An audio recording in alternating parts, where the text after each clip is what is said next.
भक्ति धारा सबका कल्याण हो। आप देख रहे हैं एच सीरीज भक्ति धारा।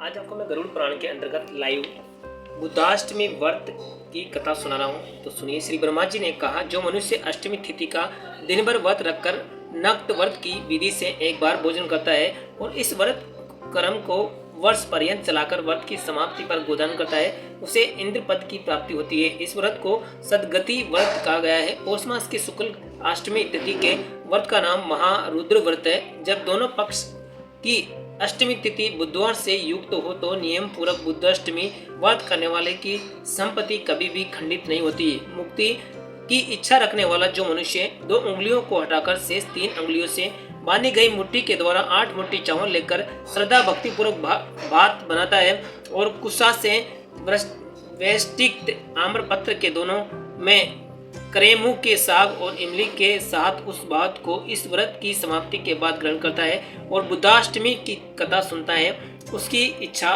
सभी इच्छाएं पूर्ण होती है। बुद्धाष्टमी को जलाशय में पंचोपचार विधि से बुद्ध देव की पूजा करनी चाहिए। तदंतर यथाशक्ति दक्षिणा से युक्त ककड़ी और चावल का दान देना चाहिए।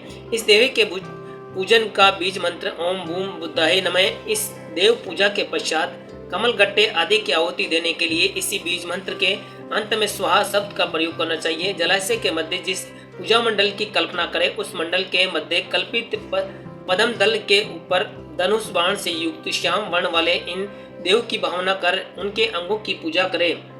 इस बुद्धाष्टमी की कथा बड़ी ही पुण्यदायिनी है। इस व्रत की कथा व्रत करने वाले जनों को अवश्य सुननी चाहिए। ये कथा इस प्रकार है। प्राचीन काल में पाटलिपुत्र नामक नगर में वीर नामक नाम का एक श्रेष्ठ ब्राह्मण तथा उसकी पत्नी का नाम रंभा और पुत्र का नाम कौशिक था। उसके विजय नाम की एक पुत्री थी तथा धनपाल नाम का एक बैल था। ग्रीष्म ऋतु में एक बार कौशिक उस बैल को लेकर गंगा में स्नान करते समय जल क्रीड़ा करने लगा और उसी समय चोर गोपाल को ने आकर बलात् उस धनपाल नामक बैल का अपहरण कर लिया। कौशिक दुखी होकर वन में भ्रमण करने लगा। उसी समय संयोगवश अपनी माता के साथ गंगा जल लेने के लिए बीजा वहीं पर गई।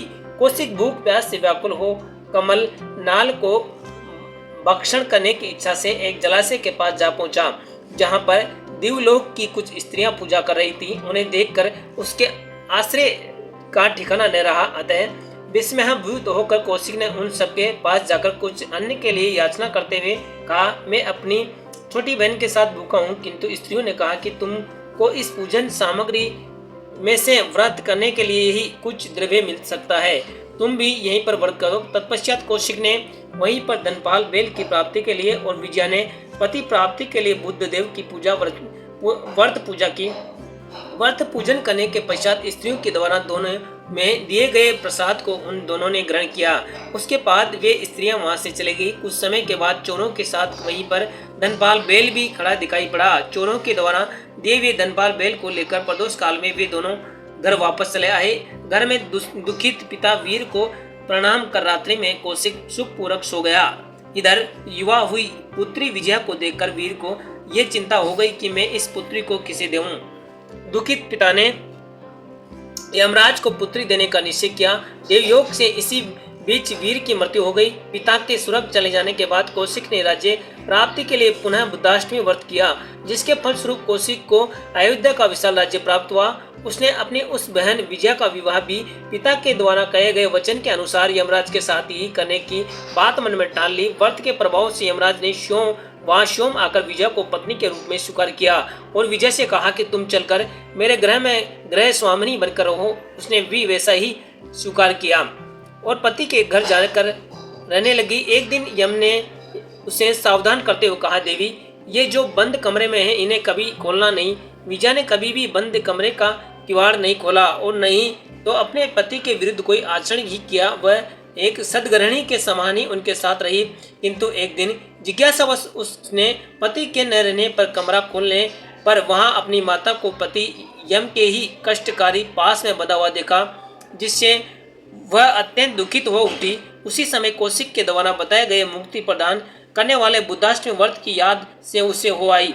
अतः उसने पुनः उस व्रत को किया, जिसके फलस्वरूप माता उस यम पास से मुक्त हो गई।